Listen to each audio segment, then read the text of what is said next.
Série B do Campeonato Brasileiro, tivemos 2 jogos ontem. Daqui a pouquinho a gente vai falar do confronto do América, que perdeu para o Atlético por 1-0. Tá aí para você acompanhar no YouTube os resultados. Rodada começou com vitória do Atlético Goianiense de virada sobre o CRB por 2-1. O Coritiba venceu Volta Redonda 2-0.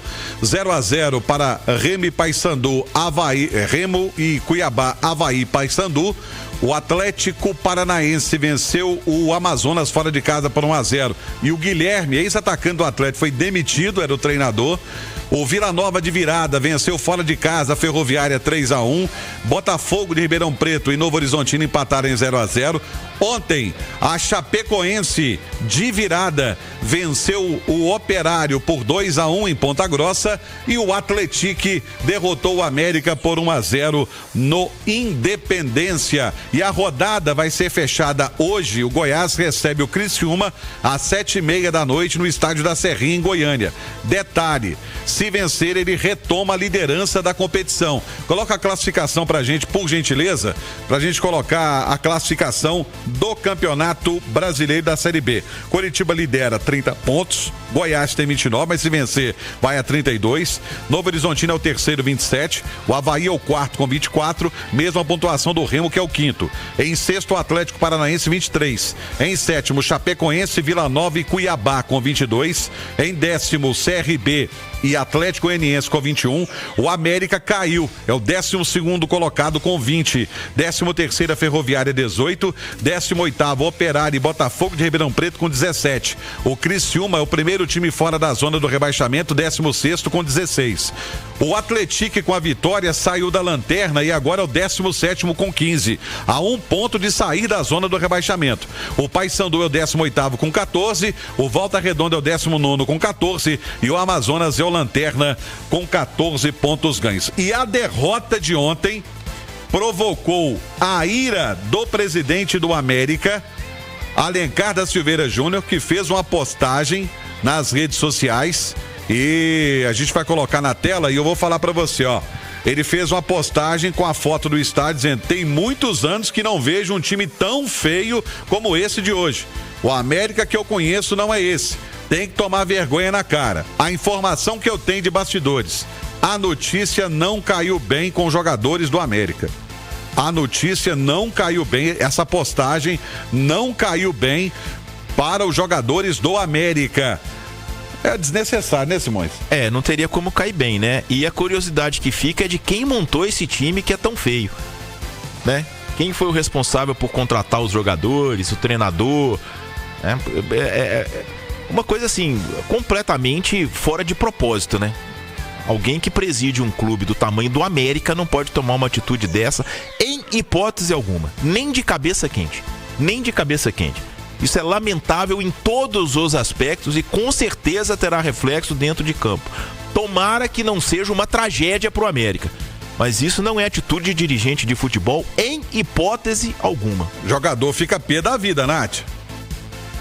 Poderia ser diferente, né? Me estranharia se ninguém tivesse ficado chateado, irritado, incomodado com uma postagem dessa vinda do presidente, que, como disse o Simões, né? Foi ele quem montou o time, ele é o responsável. Se o time é feio, se o elenco é insuficiente, né? Se não consegue jogar bem, se o treinador não consegue extrair o melhor, a diretoria tem culpa. É óbvio que todo mundo que participa, que está envolvido no projeto, tem a sua parcela, bem como ele como presidente. Então, assim, é muito chato, né? Você ouvir do seu chefe ali, do seu gestor, que o seu futebol é muito feio, né? Que você é um jogador péssimo. Não tem como que isso não reflita de maneira negativa. O Anderson Moreira vai ter que ter um jogo de cintura danado aí nesse vestiário, e o América que já tem um compromisso importante no próximo final de semana, fora de casa, contra o Novo Horizontino, né, Romano? Pois é, e por falar no Anderson Moreira, vamos trazer o treinador do América e, ele concordou com as vaias da torcida do Coelho ao final do jogo. Vamos acompanhá-lo. O primeiro ponto que eu acho é pedir desculpa mesmo pro nosso torcedor que veio, compareceu. Eu estava assistindo o jogo. Eu acho que foi uma atuação muito abaixo. Eu acho que nós todos temos que estar muito envergonhados com o que aconteceu. Somos todos responsáveis por isso. A semana de trabalho foi uma boa semana de trabalho. E assim, infelizmente, nós não conseguimos jogar, traduzir ou transportar tudo que foi treinado e pensado para a partida. Acontece. Isso acontece. Como às vezes você faz uma semana que não é tão boa e às vezes no jogo as coisas fluem muito melhor. Mas o fato é que hoje, assim, não temos como, não tem nenhum tipo de justificativa.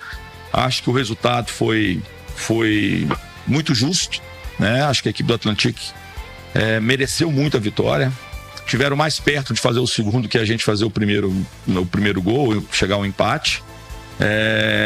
Acho que a gente teve excesso de jogo para trás e posse de bola para trás, e que não é uma coisa que a gente pede, não é uma coisa que a gente faz.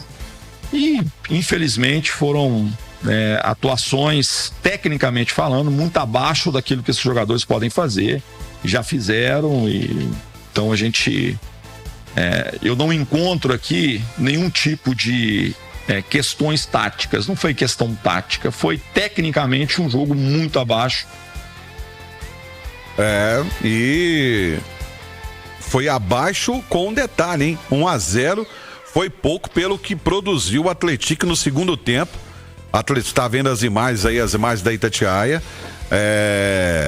Bola na trave. Matheus fazendo defesa. Aliás, o Matheus que falhou no gol, né? O primeiro gol ele não é um frango, único, né? Não é um frango, mas era ele defensável. E aí depois ele no segundo tempo se redimiu, né? Acabou se redimindo e conseguiu fazer defesas importantes. E uma América muito dependente do Miguelito. Joga a bola no Miguelito e vê se ele resolve. Joga a bola no Miguelito e vê se ele resolve. Fabrício Calazans está chegando com mais informações do Coelho. Fala, Calazans. Tô ligado, Romano. Deixa comigo, boa tarde pra você, pra quem se liga no Rádio Esportes. Que derrota ruim do América ontem, hein, Romano? Anderson Moreira pedindo desculpas ao torcedor americano. Coelhão, então, caiu 4 posições, de 8º para o 12º lugar. E a sequência assusta, porque o América encara no sábado o Novo Horizontino, depois tem Chapecoense, Cuiabá e Atlético Paranaense. São 4 equipes que estão brigando na parte de cima da tabela da Série B. Reapresentação esta tarde no CT Landa Drummond. Nos bastidores eu apurei que o América pode hoje anunciar um novo reforço para o setor ofensivo. Para o duelo de sábado contra o Novo Horizontino, no Jorge Ismael de Biase, o Anderson Moreira tem volta certa do Marlon, lateral esquerdo que cumpriu suspensão ontem. O Fabinho cumpriu suspensão ontem, mas recupera de uma entorse. Será observado nos próximos dias. Assim como o William do Bigode, que se recupera de uma lesão no joelho esquerdo. São 2 interrogações. Pode ser que o América tenha à disposição Facundo Labandeira, o atacante uruguaio, que já rescindiu o seu vínculo com o Vila Nova de Goiás, mas ele pertence ao Defensor Sporting do Uruguai. Então a América aguarda a documentação, este novo contrato do Defensor Sporting do Uruguai. Dando tudo certo e ele sendo registrado a partir do próximo dia 10, ele pode ser uma novidade na delegação que no próximo sábado encara a equipe do Novo Horizontino. Romano.